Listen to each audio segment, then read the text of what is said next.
Ist Japan jetzt das Top-Investment 2025? Herzlich willkommen auf dem Börsenparkett.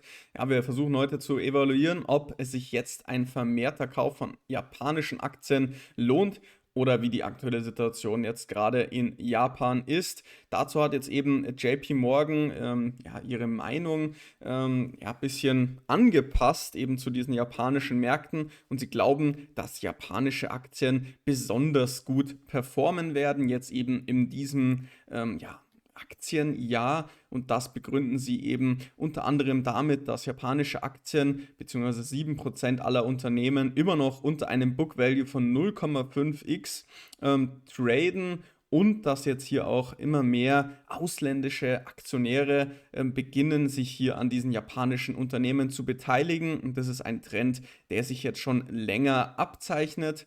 Außerdem sehen wir hier mal einen Überblick über die Key Market Return on Equity Forecasts. Ganz rechts haben wir die US Large Caps, ja, die sind natürlich von der Qualität her am höchsten. Ganz links haben wir China, da ist eine relativ niedrige Qualität, und Japan ja, einigermaßen im Mittel. Man geht außerdem davon aus, dass japanische Aktien ihre Aktienrückkäufe deutlich nach oben anpassen sollten und dann eben wieder auf ja, die letzten Allzeithochs kommen. Das wäre natürlich definitiv gut für die Kurse von japanischen Aktien. Also da sind sie sehr, sehr bullish eingestellt hier für Japan und gehen jetzt davon aus, dass das immer mehr in den Mainstream rückt und das als Investition gerade für ausländische Aktionäre immer spannender werden dürfte, hier in japanische Unternehmen zu investieren, und sie glauben eben, dass das hier ein starker Wachstumsmarkt ist. Ich habe jetzt hier mal das Bruttoinlandsprodukt dabei von Japan, also 1980 bis 2023. Wir sehen, dass Japan mal wirklich starke Wachstumsjahre hatte, vor allem hier in den 90ern, also bis 1998, 2000 war das Wachstum relativ hoch. Seitdem ist es eher seitwärts gerichtet. Vor allem in den nächsten Jahren sehen wir, soll hier dieses Land nur noch um circa 1% und darauffolgend sogar deutlich unter 1% an Bruttoinlandsprodukt zulegen. Also diese Statistik zeigt uns jetzt eigentlich nicht, dass das Land ein großer Wachstumstreiber wäre. Es ist natürlich jetzt hier nur eine Prognose. Wenn wir das aber einfach mal mit dem BIP aus den USA vergleichen, sehen wir einfach, dass die Prognosen hier deutlich besser sind. Die sind mehr als doppelt so hoch, wenn nicht sogar dreifach so hoch wie im Vergleich zu Japan. Die USA, das ist die allerstärkste Volkswirtschaft. Das muss man einfach sagen. Also wir sehen jetzt, laut den Prognosen solle der US-Markt an sich deutlich besser wachsen und sich besser entwickeln, als es Japan tut. Also ist grundsätzlich mal der Trend eher auf eine Art Neubewertung des japanischen Aktienmarkts und nicht so wirklich auf ja, grundlegende reale Bruttoinlandsproduktsentwicklungen, sondern hier geht es eher um andere Themen. Wenn wir uns mal hier die Umsatzentwicklung anschauen, also wir können jetzt hier sehen, dass der S&P 500 zum Beispiel aufgespalten wird auf einzelne Regionen. Wir haben jetzt hier in Orange die USA, dann haben wir hier unten Europa in Lila, Asia Pacific ohne Japan in Grün, dann haben wir Amerikas ohne USA in Rot, dann in Grau Afrika, Middle East und dann ganz zuletzt hier in dieser türkisenen Farbe Japan. Wir sehen also, dass 71% aller Umsätze im S&P 500 jetzt hier laut den letzten Daten von Anfang 2023 oder Mitte 2023 von US-amerikanischen Märkten erzeugt wurde. Also 71% aller Umsätze im S&P 500 gelistete Unternehmen kommen aus den USA.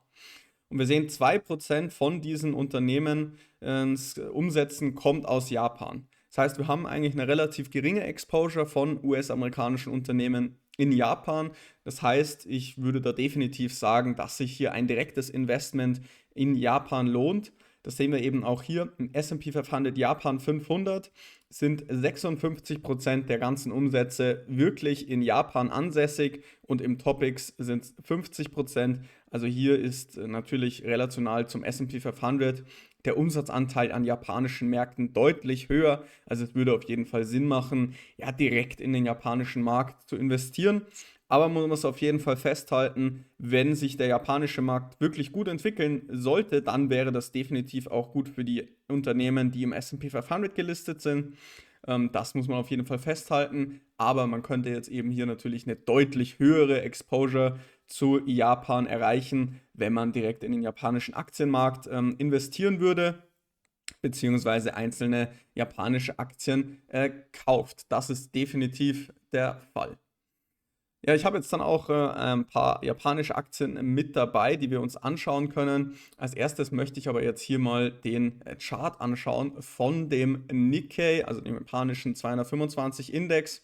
Wir sind jetzt hier im Monatschart und sehen eigentlich, dass sich Japan bis 1990 extrem gut entwickelt hat.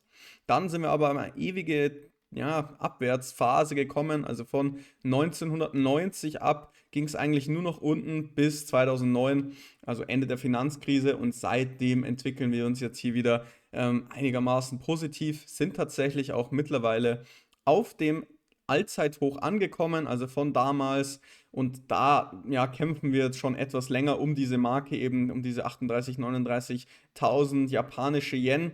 Also der Aufwärtstrend besteht jetzt eigentlich erst wieder seit 2009. Es ist nicht der allerschönste, er ist relativ langsam, er ist ziemlich hässlich. Also ist jetzt nicht der allerschönste Trend, den man jetzt hier finden kann an der Börse.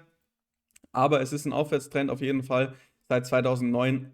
Es ist aber jetzt eben auch ja, nicht gerade optimal, dass wir jetzt hier an diesem Allzeithoch hängen. Also es könnte durchaus sein, dass jetzt mal wieder eine größere Korrektur ansteht, weil die letzten Allzeithochs natürlich immer tendenziell als ja, Top-Indikator genutzt werden und da meistens einfach eine große ja, Widerstandszone liegt.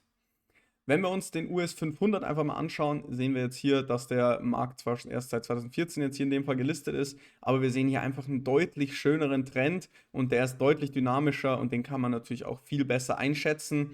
Also der Nikkei ist charttechnisch sehr schwer einzuschätzen und ja, hat einfach eine deutlich schlechtere Dynamik. Deswegen würde ich jetzt, also wenn man einfach nur auf diese zwei Indizes jetzt sich anschaut, würde ich deutlich zum S&P 500 tendieren.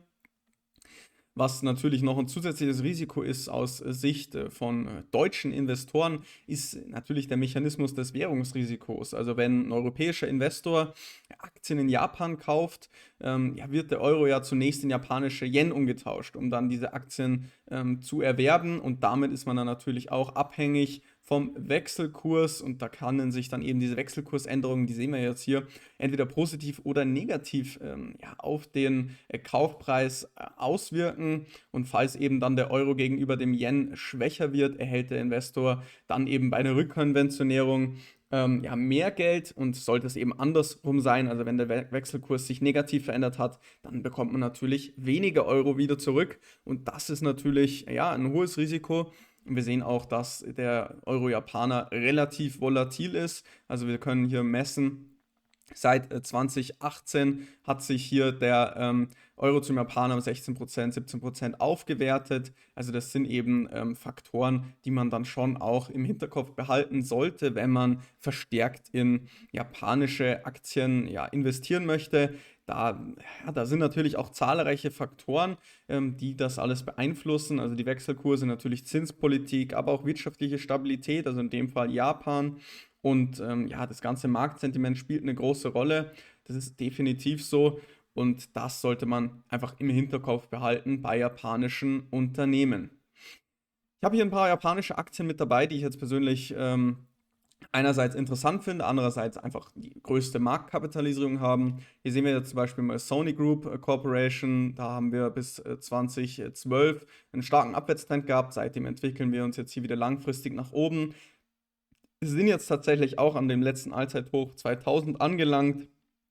Bleibt abzuwarten, ob wir da jetzt den Ausbruch schaffen. Wir sind ja jetzt hier einmal schon mal deutlicher abgetaucht, nachdem wir hier versucht haben, des Allzeithochs rauszunehmen. Also man könnte jetzt hier schon diesen Aufwärtstrend nehmen, aber da ist einfach die Beständigkeit bei US-Aktien viel höher.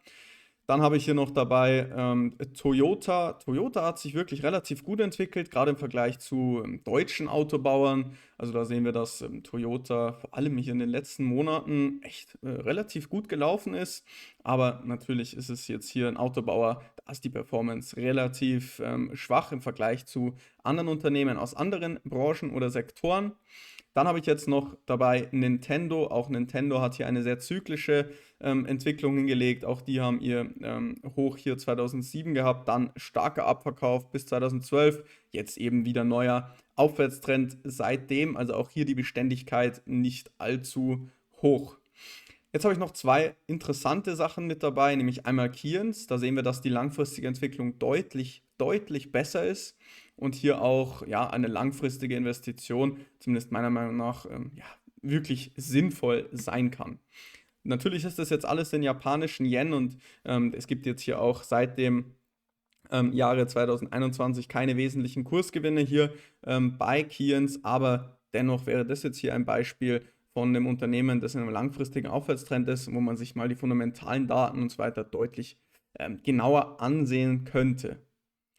Außerdem habe ich jetzt hier noch Tokyo Electron dabei. Tokyo Electron finde ich jetzt persönlich einer der spannendsten Unternehmen aus Japan. Die sind auch in einem schönen Aufwärtstrend, also seit 2008 eigentlich, der auch tatsächlich sehr schön dynamisch läuft und sehr gut einzuschätzen ist. Wir haben jetzt hier auch schon ja, eine wichtige Unterstützungszone angelaufen. Die habe ich ja auch schon mal in einer Analyse erwähnt, haben da tatsächlich auch ein Kaufsignal jetzt ausgelöst mit dieser letzten Bewegung. Also sieht jetzt sehr, sehr gut aus für Tokyo Electron im Moment. Und die Aktie würde ich mir jetzt gerne etwas genauer anschauen und ja, bewerten, wie jetzt so ein Beispiel eines japanischen Unternehmens aussehen kann. Dazu nehmen wir jetzt mal hier den Qualitätscheck vom Aktienfinder zur Hand und da sehen wir eigentlich, dass das Unternehmen jetzt in diesem Fall relativ zyklische Gewinne hat. Die sind schon langfristig steigend, aber ja, sind einfach von Hoch und Tiefs geprägt. Das gleiche gilt eigentlich für die Marge, die ist auch einigermaßen zyklisch, hat sich aber in den letzten Jahren deutlich stabiler entwickelt als noch vor 10 Jahren. Das ist auf jeden Fall ein gutes Zeichen.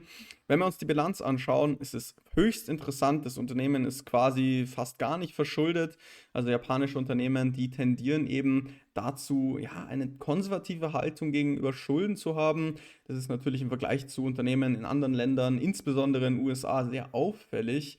Ja, und ja, diese Zurückhaltung, Schulden aufzunehmen, kommt einerseits natürlich durch historische, aber auch kulturelle und wirtschaftliche Faktoren. Also man möchte einfach in Japan dieses hohe Risiko vermeiden, gerade nach den historischen Erfahrungen wie Platzen der Bubble 1980, das haben wir ja eben auch im Chart gesehen. Und ja, diese langanhaltende Deflation, die danach gefolgt hat, das hat eben eigentlich dazu geführt, dass die Bevölkerung es sehr, sehr negativ sieht, wenn hohe Schulden gemacht werden. Also das wird als Schande angesehen.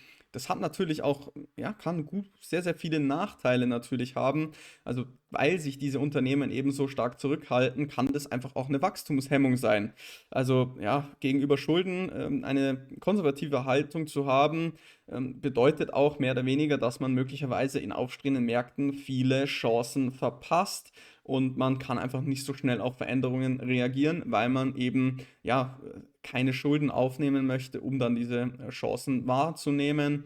Außerdem bewerten sie dann meistens auch Risiken deutlich unter. Also sie haben einfach einen höheren Fokus auf Stabilität und das kann einfach dazu führen, dass die Unternehmen praktisch zu defensiv handeln und damit eigentlich die vorhandenen Wachstumschancen verpassen. Also mir persönlich gefällt jetzt da die USA deutlich besser, also wie es zum Beispiel Apple macht. Apple hat ja, ja, also Fremdkapital benutzt, um eigene Aktien zurückzukaufen. Das ist definitiv sinnvoll. Also bis zu einem gewissen Grad macht es schon Sinn, dass man sich verschuldet und damit zum Beispiel reinvestiert, um das Wachstum weiter zu befeuern. Deswegen finde ich tatsächlich die Verschuldung, dass die so niedrig ist bei japanischen Aktien, meistens nicht sinnvoll. Da könnt ihr euch mal gerne meine Meinung, eure Meinung dazu in den Kommentaren schreiben. Aber also bis zu einem gewissen Grad ist Fremdkapitalhebel natürlich sinnvoll, wenn wir von ja, einem Wachstumsmarkt ausgehen und von ja, einem steigenden Bruttoinlandsprodukt der Welt, dann ist eine Verschuldung also definitiv sinnvoll, zumindest in meinen Augen, wenn das eben alles mit Sinn und Verstand durchgeführt wird. Ja, wir sehen auch, dass jetzt hier zum Beispiel von der Zyklik her in diesem einzelnen Unternehmen die Bewertung deutlich zurückgegangen ist. Auf Sicht der letzten 20 Jahre sehen wir halt auch, dass vor allem 2008 hier in der Finanzkrise die Bewertungen auch deutlich zu hoch waren und auch in diesen etwas schwierigeren Zeiten an den japanischen Märkten war die Bewertung sehr, sehr hoch. Also durchaus spannend hier diese diese japanischen Unternehmen und Aktien. Gerade jetzt eben im Vergleich zu den USA könnte das sich schon echt als Beimischung das einfach lohnen, hier vielleicht die eine oder andere Aktie zu halten. Ich finde da gerade sowas interessant wie Tokyo Electron oder natürlich auch Itochu, Shin-Etsu und so weiter. Also es gibt sehr viele interessante Unternehmen aus Japan, aber ich bin tatsächlich da eher relativ vorsichtig. Ich habe keine japanische Aktie in meinem Portfolio. Wird sich wahrscheinlich auch erstmal nicht ändern, gerade eben aufgrund von diesen Währungsrisiken. Aber es ist definitiv ein spannender Aktienmarkt und ich kann mir durchaus gut vorstellen, dass man damit auch ja, gute Renditen erzielen kann. Aber lasst mich mal gerne wissen, was haltet ihr von japanischen Aktien? Glaubt ihr, dass die langfristig ja, sich gut entwickelt werden, vielleicht sogar besser als die US-Aktien? Das halte ich für eher unwahrscheinlich. Also ich gehe eher davon aus, dass man mit US-Aktien besser und beständiger fährt als mit japanischen Aktien, gerade wenn ich mir jetzt hier diesen Nikkei-Index in japanischen Yen anschaue. Ja, aber das war's mit dem Video heute. War mal was anderes. Gerne jetzt mal eure Meinung zu Japan in den Kommentaren dalassen und dann sehen wir uns beim nächsten Mal. Vielen Dank für die Aufmerksamkeit. Bis dahin und ciao.